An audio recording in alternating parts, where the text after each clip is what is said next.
नमस्कार मित्रांनो, आज आपण आलो आहोत तेलंगणा राज्यातील बासर येथे।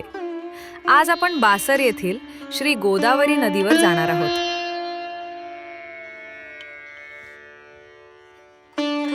मित्रांनो, आज आपण ऑटोने गोदावरी घाटावर जाणार आहोत। चला तर मग सुरू करूयात आजचा प्रवास। मित्रांनो, प्रति व्यक्ती 20 रुपये प्रमाणे आपण मंदिरापासून ऑटो केला आहे। मंदिर ते गोदा घाट हे अंतर फक्त 1 किलोमीटर आहे आणि अवघ्या 3 मिनिटांमध्ये आपण गोदा घाटावर पोहोचतो।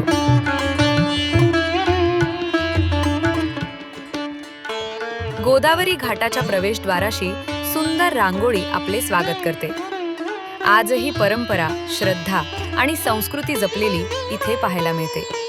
वह्या पेनाची दुकाने, पूजेचे साहित्य, आरती, फुले सर्व येथे मिळते। थोडा पुढे गेल्यानंतर आपल्याला गंगा मातेची सुंदर व भली मोठी मूर्ती दिसते। ही मूर्ती खूप सुंदर आणि आकर्षक आहे। मूर्तीसमोर एक छोटी पाषाणात कोरलेली गंगा मातेची मूर्ती आहे। सर्व भक्तगण मनोभावे त्या मूर्तीची पूजा करतात आणि दर्शन घेतात।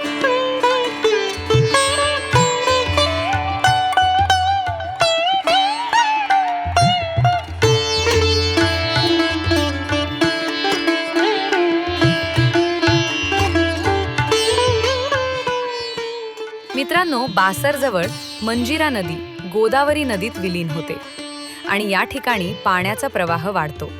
पर्यटक आणि स्थानिकांना नेण्यासाठी दिवसभर अनेक बोटी उपलब्ध असतात। येथे उभं राहिलं की एक वेगळीच सकारात्मक ऊर्जा अनुभवायला मिळते।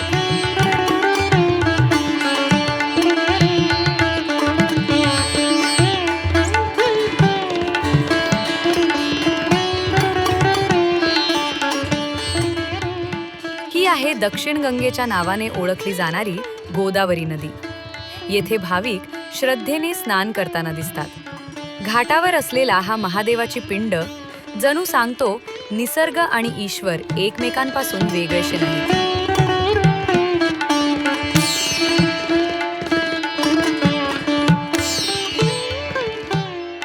भारतीय संस्कृतीत गंगा माता म्हणजे पवित्रता, शुद्धीकरण आणि मोक्षाचं प्रतीक।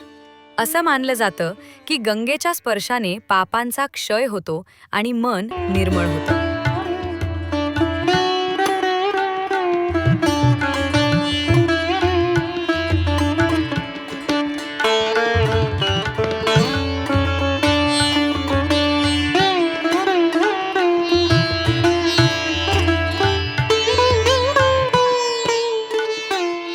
स्नानघाटाच्या काठावर असलेले भगवान शिव मंदिर हे महादेवाला समर्पित एक प्राचीन मंदिर आहे, जिथे भाविक प्रार्थनेसाठी येतात।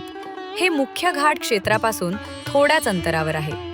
शिवपिंड, नंदी आणि इतर देवतांचं दर्शन घेताना मन आपोआप ध्यानस्थ होतं। ओम नमः शिवाय या मंत्रात इथे वेगळीच ताकद जाणवते।